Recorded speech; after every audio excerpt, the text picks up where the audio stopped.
Thanks, Ceann Comhairle. I think we do, when we're discussing this, have to go back to the beginning and look at how we got to where we are today with the bill before we look at some of the provisions. And it is the case that a number of years ago the government decided that they wanted to introduce a national ID card. Why? Not really sure. War on terror was in vogue there, general desire for mass surveillance and all that, always in the background, able to make a kind of a quick buck. But in any case, it wasn't clear, but the desire was there. But obviously when it was beaten back in the UK, I think they realised that this is a kind of a deeply creepy concept which a lot of people object to. So you weren't going to get an ID card in that way. Even the Tories actually found it reprehensible, so there you are. But instead of being upfront and calling it an ID card and introducing it to the population, what we had was a backdoor version of that, and introducing it via the most vulnerable in society and calling it a public services card.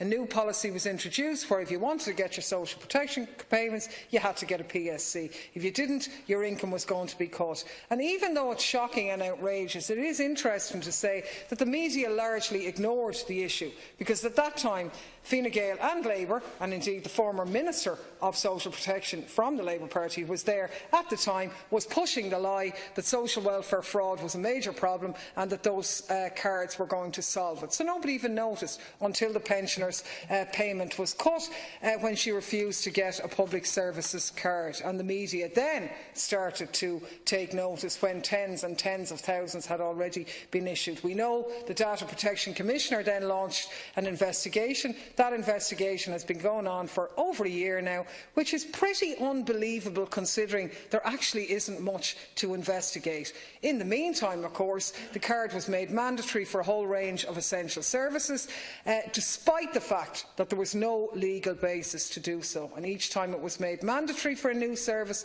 the policy was reversed. So this debacle has been going on in the background. In September, just gone, a draft of the Data Protection Commissioner's investigation report was leaked. Essentially what it says was that there might have been a legal basis in the Social Welfare Consolidation Act 05 for the card to be used for social welfare services, but there was no legal basis for forcing people to get one to access anything else outside the Department of Social Protection. So it's probably not that surprising then that just a few short weeks later we're standing here debating a bill that's intended to provide just such a legal basis for the public services card to be used across a bunch of different departments. A cynical person might think that the DPC's investigation was actually deliberately delayed